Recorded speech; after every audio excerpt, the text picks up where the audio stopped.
Hello વિદ્યાર્થી મિત્રો, આજના વિડીયોમાં ધોરણ 8 વિષય વિજ્ઞાનની એકમ કસોટી જે 23/12/2023ના દિવસે લેવાઈ એની સંપૂર્ણ પ્રશ્ન બેંકનું સોલ્યુશન આપણે જોઈ રહ્યા છીએ. તો વિદ્યાર્થી મિત્રો, સૌપ્રથમ આપણે પ્રશ્ન 1 છે, જોડકા જોડવાના છે. તો એમાં વિભાગ એ આપ્યો છે.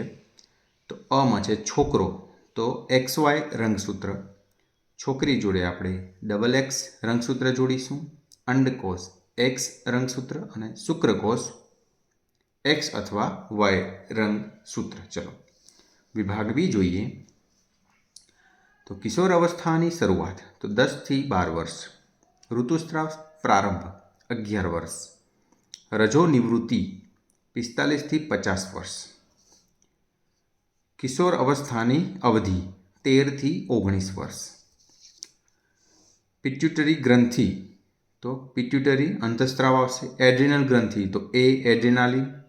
સ્વાદુપિંડ તો ઇન્સ્યુલિન. થાઇરોઇડ તો આવશે થાઇરોક્સિન. વિભાગ ડી, શુક્રપિંડ પુરુષમાં, અંડપિંડ સ્ત્રીમાં, થાઇરોઇડ ગ્રંથિ ગળામાં અને પિટ્યુટરી ગ્રંથિ શીર્ષમાં એ આવશે. ગોઈટર એમાં આવશે થાઇરોક્સિનની ઉણપ. ડાયાબિટીસ તો ઇન્સ્યુલિનની ઓછી માત્રા. એઇડ્સ HIVનું સંક્રમણ. અને ખીલ તૈલ ગ્રંથિની વધુ ક્રિયાશીલતા. તો એ પ્રમાણે આપણે પહેલો પ્રશ્ન કમ્પ્લીટ કર્યો. બી છે 1નો, નીચે આપેલા વિધાન ખરા છે કે ખોટા તે જણાવો. HIVનું પૂરું નામ હ્યુમન ઇમ્યુનોડેફિશિયન્સી વાયરસ છે, તો સાચી વાત છે. કિશોરાવસ્થામાં પ્રારંભ દરમિયાન પ્રસ્વેદ ગ્રંથિઓ તથા તેલી ગ્રંથિઓનો સ્ત્રાવ વધતો નથી, તો ખોટું આવે, વધે છે. ગર્ભમાં શિશુના લિંગનું નિશ્ચયન તેની માતાના લિંગ રંગસૂત્ર દ્વારા થાય છે, તો ખોટું. દૂધ એ સમતોલ આહાર છે, તો સાચું. લોહતત્વથી ભરપૂર ખોરાક રુધિરના નિર્માણ માટે જરૂરી છે, તો આ સાચું આવશે. કિશોર અવસ્થામાં છોકરીઓનો અવાજ ભારે થઈ જાય છે, છોકરાઓનો અવાજ ભારે થઈ જાય છે, તો સાચું. મનુષ્યમાં કિશોર અવસ્થાની વય અવધિ 45 થી 50 વર્ષ સુધી છે, તો આ ખોટું આવશે. કીટકોમાં કાયાંતરણને નિયંત્રણ કીટ અંતઃસ્ત્રાવ દ્વારા થાય છે, તો આ સાચું આવશે. કિશોર અવસ્થામાં નશાકારક પદાર્થોમાં સેવનથી સ્વાસ્થ્ય પર સારી અસર થાય છે, તો ખોટું, બહુ જ ખરાબ અસર થાય. સંતાનની જાતિ માટે પિતા જવાબદાર છે, તો સાચું. વ્યક્તિનું સ્વાસ્થ્ય એટલે શારીરિક અને માનસિક તંદુરસ્તી, તો સાચું આવશે. દેડકામાં લાળવામાંથી પુખ્ત બનવાના પરિવર્તનને કાયાંતરણ કહે છે, તો સાચું. ઋતુસ્રાવના સમયે જો કોઈ છોકરી છોકરાને જુએ તો ગર્ભવતી બની જાય છે, તો આ ખોટું, ખોટી માન્યતા છે. કિશોર અવસ્થા દરમિયાન શારીરિક વ્યાયામ કરવો જોઈએ, સાચું. કંઠમણીનું બીજું નામ એડમ્સ એપલ છે, તો સાચું. ચલો આગળ જોઈશું. પ્રશ્ન 2, કારણ આપો.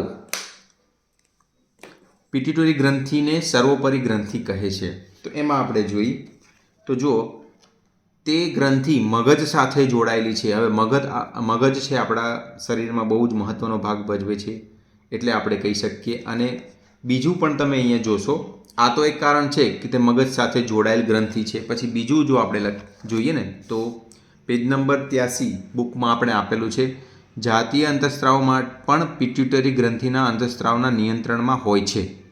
પિટ્યુટરી ગ્રંથિ અનેક અંતઃસ્ત્રાવો ઉત્પન્ન કરે છે, જેમાંથી એક અંડસ્ત્રાવ અંડપિંડમાં અંડકોષોનું પરિવર્તન બનાવે છે, તો આ રીતના. તેમજ શુક્રપિંડમાં શુક્રકોષોનું નિર્માણ કરે છે. એટલા માટે કહી શકાય કે પિટ્યુટરી ગ્રંથિ સર્વોપરી ગ્રંથિ છે. 8મા ધોરણમાં અભ્યાસ કરતી અવનીને ચહેરા પર ખીલ થવાની શરૂઆત થાય છે, તેના કારણ જણાવો.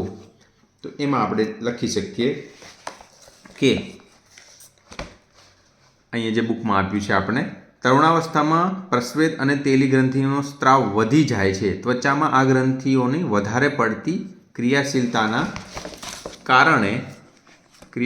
કારણે કેટલીક વ્યક્તિઓના ચહેરા પર ફોલ્લીઓ અને ખીલ થઈ જાય છે. તો આ એમાં આપણે લખી શકીએ.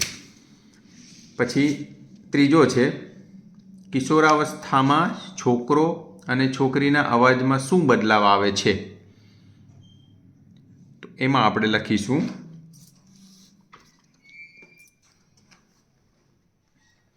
જો અહીંયા આપણે આપ્યું જ છે સામાન્ય રીતે છોકરીઓનો અવાજ ઊંચો અને તીણો હોય છે જ્યારે છોકરાઓનો અવાજ ભારે બની જાય છે. તો આ રીતના આપણે લખી શકીએ. અને અહીંયા આગળ પણ લખ્યું છે સ્વરપેટીના સ્નાયુના અનિયંત્રિત વૃદ્ધિ થઈ જાય છે અને અવાજ ઘોઘરો થઈ જાય છે. અમુક વખતે આવું પણ થઈ શકે છે. ચલો આ રીતનું એમાં આપણે લખી શકીએ. ચોથું છે કિશોર અવસ્થામાં નશાકારક પદાર્થોથી દૂર રહેવું જોઈએ. તો એનો જવાબ પણ આપણને બુકમાં જ આપેલો છે. જો આ રહ્યું. ઓકે, આપણે ડૉક્ટર દ્વારા આપવામાં આવેલ ન હોય ત્યાં સુધી કોઈપણ વ્યક્તિએ એવું કહે કે આ ડ્રગ નશાકારક દવાના સેવનથી સારું લાગશે, તે તણાવ મુક્ત અનુભવશો, તો પણ તે દવા ન લેવી જોઈએ. ડ્રગ્સ નશાકારક પદાર્થ છે જેની ટેવ પડી જાય છે. જો તમે તેનું સેવન એકવાર કરો તો તમને સતત લેવાની ઈચ્છા થાય છે. લાંબા ગાળે શરીરને નુકસાન પહોંચાડે છે. તો આ રીતના તમે લખી શકાય. તે સ્વાસ્થ્ય તેમજ ખુશી બંનેને બરબાદ કરી દે છે. આ રીતના તમે લખી શકો. પાંચમું છે કિશોર અવસ્થામાં પીઝા, બર્ગર જેવા ફાસ્ટ ફૂડ નિયમિતપણે ન ખાવા જોઈએ. તો એમાં આપણે લખી શકીએ કે જો અહીંયા તમને થોડું ઘણું આપ્યું જ છે કે આપણે પેકેજિંગ ફૂડ અને આ ટાઈપના જે પીઝા, બર્ગર છે એ ન ખાવા જોઈએ. કારણ કે તે સ્વાદિષ્ટ તો હોય છે પણ એ સમતોલ આહારમાં આવતા નથી. તેનાથી આપણને ચરબી વધારા, કોલેસ્ટ્રોલ એ બધી પ્રોબ્લેમ થઈ શકે છે. આપણે એટલા માટે લખી શકીએ કે એ પદાર્થો આપણને લેવા જોઈએ નહીં. ચલો મનુષ્યમાં લિંગ નિશ્ચયન સમજાવો. તો એનો જવાબ લિંગ નિશ્ચયન અહીંયા તમને બુકમાં જ આપ્યું છે. જુઓ અહીંયાથી સ્ટાર્ટ કરી બધા જ મનુષ્યમાં કોષો કેન્દ્રમાં 23 જોડ રંગસૂત્રો આવેલા છે. અહીંથી આટલું લખી પછી આગળના પેજ ઉપર તમે જોશો અહીં સુધી તમે આ ફિગર પણ અહીંયા આપેલી છે એને લખતી છે. તો આ તમારે અહીં સુધી લખવાનું, બરાબર છે. ચલો આગળ જોઈશું. સ્ત્રીમાં ઋતુસ્રાવ ચક્ર સમજાવો. એ આપણે અહીંયા ચોપડીમાં જ આપ્યું છે. સ્ત્રીમાં પ્રજનન અવસ્થાનો પ્રારંભ તરુણાવસ્થા 10 થી 12 વર્ષની ઉંમરથી થઈ જાય છે. અહીંથી જો અહીંયા તમે જુઓ ને એક્ઝેક્ટ જવાબ અહીંથી તમને મળશે. એક અંડકોષ પરિવર્તિત થાય છે તથા લગભગ 28 થી 30 દિવસમાં અહીંથી લઈને આ ઋતુસ્રાવનું જે અહીંયા આપ્યું છે અહીંયા સુધી આ જવાબ તમે લખી શકો, બરાબર. ચલો આગળ જોઈશું. કિશોરાવસ્થાના લક્ષણ જણાવો. તો એનો જવાબ પણ બુકમાંથી જ તમને મળી જશે. જો આ રહ્યું.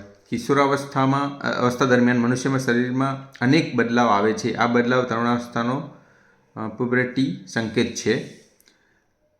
તરુણાવસ્થા સૂચવતો નોંધપાત્ર ફેરફાર થાય છે. છોકરો તેમજ છોકરીઓના પ્રજનન ક્ષમતાનો વિકાસ થાય છે. કિશોરોમાં પ્રજનન પરિપક્વતાની સાથે જ તરુણાવસ્થા સમાપ્ત થઈ જાય છે. આ રીતના ફેરફારો થાય, બરાબર. કિશોર અવસ્થામાં અસુરક્ષિતતાનો અનુભવ થાય છે, તે સમજાવો. તો એનો જવાબ તમને અહીંયા બુકમાં જ આપ્યો છે. જો અહીંયાથી લઈ ને આ અહીંયા લીટી કરી છે અહીં સુધી તમારે આખો જવાબ લખી દેવાનો. કિશોરાવસ્થા વ્યક્તિની વિચારસરણીમાં પરિવર્તન અવસ્થા પણ છે. ત્યાંથી લઈને શારીરિક વૃદ્ધિના કારણે કુદરતી છે અહીંયા સુધી, બરાબર. ચલો આગળ જોઈશું.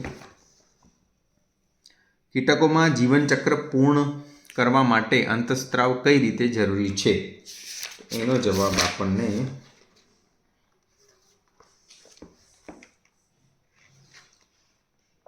કીટકોના જીવન ચક્ર પૂર્ણ કરવા માટે જો અહીંયા આ ચોપડી 86 નંબરના પેજ ઉપર તમે દેડકાના જીવનચક્ર વિશે આથી લઈને અહીંથી આ આખું જ છે એ તમે અહીં સુધી લખી શકો, બરાબર.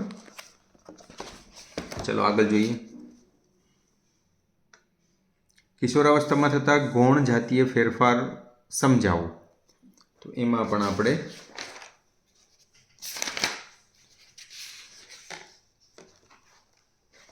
ગૌણ જાતીય સમજ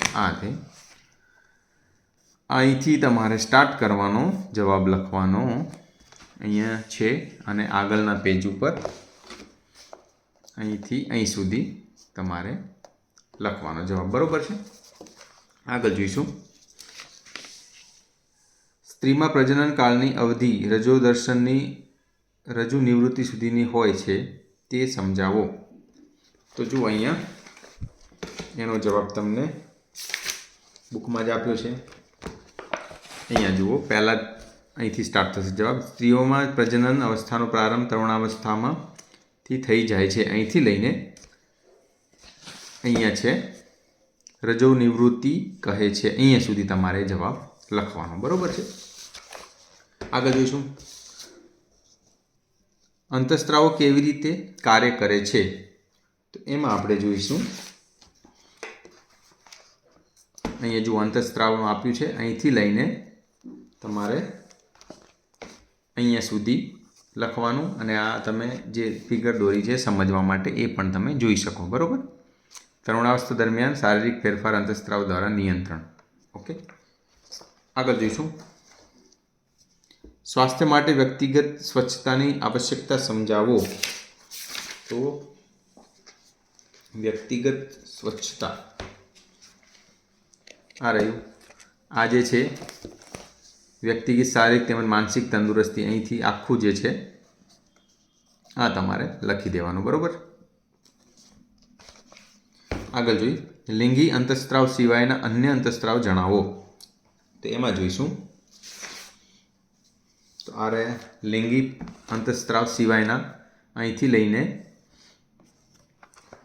અહીંયા જુઓ પિટ્યુટરી ગ્રંથિ છે, થાઇરોઇડ ગ્રંથિ છે, એડ્રિનલ ગ્રંથિ છે, સ્વાદુપિંડ, માદાવન, આ બધા જે છે ને અહીંયા અંતઃસ્ત્રાવો બધા આપ્યા જ છે, તમારે જોઈ લેવાનું. બરાબર, આકૃતિ સાથે. ચલો આગળ વધીશું. પ્રશ્ન 4. નીચેનામાં કોઈ પણ એક આકૃતિ દોરો. મનુષ્યમાં લિંગ નિશ્ચયન. તો આ રહ્યું એની ફિગર, આખું જે અહીંથી લઈને આ જે છે આકૃતિ. ઓકે, આ તમારે જોઈ લેવાની. પછી છે મનુષ્યમાં અંતઃસ્ત્રાવી ગ્રંથિનું સ્થાન. એનું પણ ફિગર અહીં આપી જ છે, એ જ પેજ ઉપર. આ તમારે જોઈ લેવાની. બરાબર. ચલો આગળ જોઈશું. નીચે આપેલ ફ્લો ચાર્ટમાં નામ નિર્દેશન કરો. પહેલામાં આવશે પિટ્યુટરી ગ્રંથિ, બીજામાં થાઇરોઇડ ગ્રંથિ, ત્રીજામાં એડ્રિનલ ગ્રંથિ, ત્રીજામાં સ્વાદુપિંડ, ચોથામાં માદામાં અંડપિંડનું સ્થાન અને પાંચમામાં શુક્રપિંડ. હવે આ આકૃતિ વિદ્યાર્થી મિત્રો એની એ જ છે, તો આ જે લખ્યું છે એ જ જવાબ આમાં પણ આવશે. ચલો પાંચમું છે નીચે આપેલ ફ્લો ચાર્ટમાં નામ નિર્દેશન કરો. તો XX XY, તો અહીંયા XX આવશે, અહીંયા XX, XY અને અહીંયા XY. તો આ રીતના તમારે જોઈ લેવાનું. આગળ જઈશું. પ્રશ્ન 5. નીચેના પ્રશ્નોના જવાબ આપો. રોહન શાળાની રિસેસ દરમિયાન ફક્ત ચિપ્સ કે પેકેજિંગ ફૂડ ખાય છે અને અવારનવાર બીમાર પડે છે. તો એનો તે ડૉક્ટર તેને કેવા પ્રકારના ખોરાક લેવાની સલાહ આપશે, શા માટે? તો એનો જવાબ આપણે અહીં જોઈશું કે ચિપ્સ તથા પેકેજિંગ ફૂડ અથવા ડબ્બામાં બંધ કરેલ ખોરાક સ્વાદિષ્ટ હોય છે, પરંતુ તે નિયમિત ભોજનના ભોગે ન ખાવા જોઈએ, કારણ કે તેમાં પોષણની પર્યાપ્ત માત્રા હોતી નથી અને તેથી જ બીમાર પડી શકાય. તો આપણે કેવા આહાર લેવા જોઈએ? તો સમતોલ આહાર લેવા જોઈએ. બરાબર. સમતોલ આહારમાં બધી જ વસ્તુ કવર થઈ જાય છે, તો આ તમારે જોઈ લેવાનું. ચલો બીજો છે પ્રજનન સંબંધિત કઈ કઈ ખોટી માન્યતાઓ સમાજમાં પ્રવર્તે છે. તો એમાં જોઈશું. તો આ છે આ રીતની અલગ અલગ માન્યતાઓ છે. ઋતુસ્રાવના સમયે જો કોઈ છોકરાને જુએ તો ગર્ભવતી બની જાય છે. સંતાનની જાતિ માટે માતા જવાબદાર છે. ઋતુસ્રાવ દરમિયાન છોકરીનું રસોડામાં કામ કરવું નિષેધ છે. આ બધી માન્યતાઓ પ્રસરે છે. કિશોર અવસ્થા દરમિયાન સમતોલ આહાર કેમ જરૂરી છે? તો એનો જવાબ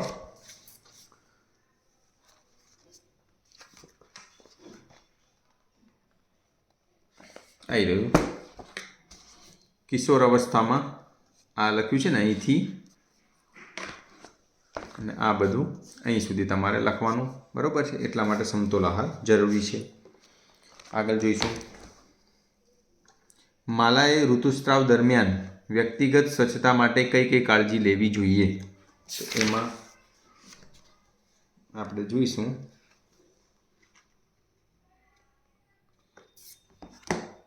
એમાં જવાબ લખ્યું છે, તેઓએ પોતાના માસિક ચક્રનું ધ્યાન રાખીને તેના માટે તૈયાર રહેવું જોઈએ. સેનેટરી નેપકિનનો ઉપયોગ કરવો જોઈએ અથવા સ્વસ્થ ઘરગથ્થુ પેડનો ઉપયોગ કરવો જોઈએ. જરૂરિયાત પ્રમાણે દર 4-5 કલાક પછી પેડ બદલવા જોઈએ.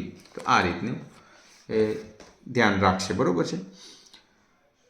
ધોરણ 8ના વિદ્યાર્થીઓ વિજ્ઞાન શિક્ષક દ્વારા વ્યક્તિગત સ્વચ્છતાની સમજણ કેમ આપવામાં આવે છે? કારણ કે ધોરણ 8નો વિદ્યાર્થીએ આપણે એક પ્રકારે કહી શકીએ કે કિશોર અવસ્થામાં કહેવાય, તો એટલા માટે એને સ્વચ્છતાની પણ સલાહ આપશે, બરાબર છે? કિશોર અવસ્થામાં શારીરિક વ્યાયામ પર વધુ ધ્યાન શા માટે આપવું જોઈએ? તો એમાં અહીંયા બુકમાં લખ્યું જ છે. શારીરિક વ્યાયામ વાળું છે. ખુલ્લી તાજી હવામાં ચાલવા તથા રમવાથી શરીર ચુસ્ત તેમજ સ્વસ્થ રહે છે. બધા જ તરુણ છોકરાઓ તથા છોકરીઓએ બહાર ફરવું, વ્યાયામ કરવો તથા રમવું જોઈએ. એઇડ્સ રોગનો ફેલાવો કઈ રીતે થાય છે? તો અહીંયા આપણને આપ્યું જ છે. આ વાયરસ એક રોગગ્રસ્ત વ્યક્તિથી સ્વસ્થ વ્યક્તિમાં દવા માટે વપરાતી સિરિંજ દ્વારા સંક્રમિત થઈ શકે છે. ચેપગ્રસ્ત માતા દ્વારા શિશુને સ્તનપાન કરાવવાથી પણ સંક્રમણ થઈ શકે છે. આ રીતની અલગ અલગ રીતે થઈ શકે, બરાબર? કિશોર અવસ્થા દરમિયાન તરુણ કે તરુણી એ નશાકારક પદાર્થથી દૂર રહેવું જોઈએ. સમજાવો. તો અહીંયા એનો પણ જવાબ આપ્યો છે. કિશોર અવસ્થા વ્યક્તિની શારીરિક તેમજ માનસિક સક્રિયતાનો સમય છે, જે વૃદ્ધિનો એક સામાન્ય ભાગ છે. તેથી તે મૂંઝવણ અથવા અસુરક્ષિત અનુભવ ન કરો.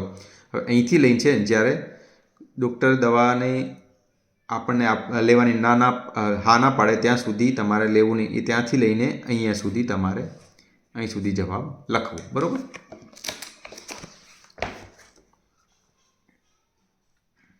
ડબ્બા એમાં વેફર, ચોકલેટ, બર્ગર છે અને ડબ્બા બીમાં ફળ, દૂધ, સલાડ છે. તમે શરીરના સારા સ્વાસ્થ્ય માટે કયો ડબ્બો પસંદ કરશો? શા માટે? ડબ્બો બી પસંદ કરીશું આપણે, કારણ કે ડબ્બા બીમાં જે આપવામાં આવ્યા છે ખોરાક એ સમતોલ આહાર છે અને પૌષ્ટિક ખોરાક છે. એટલા માટે આપણે ડબ્બો બી પસંદ કરીશું. 10મું, આહારમાં આયોડિનયુક્ત મીઠાનો સમાવેશ શા માટે કરવો જોઈએ? એનો જવાબ આપણે જોઈશું. આ રહ્યો. જો વ્યક્તિના આહારમાં પર્યાપ્ત આયોડિન ન હોય તો શું તેને થાઇરોઇડનું ગોઈટર થઈ શકે? બરાબર? તેને જો અહીં લખ્યું છે થાઇરોઇડ અથવા તો ગોઈટર થઈ શકે. એટલા માટે એને આપણે કહી શકાય કે આયોડિનયુક્ત મીઠું ખાવું જોઈએ, બરાબર? તો આ રીતના જુઓ, આપણે સંપૂર્ણ એકમ કસોટીનું આખી પ્રશ્ન બેંકનું સોલ્યુશન જોયું. તો આ વિડીયો તમને કેવો લાગ્યો કોમેન્ટ કરીને જરૂરથી કહેજો. અને હજુ સુધી તમે જો ચેનલને સબસ્ક્રાઈબ ના કરી તો કરી લેજો. ધન્યવાદ.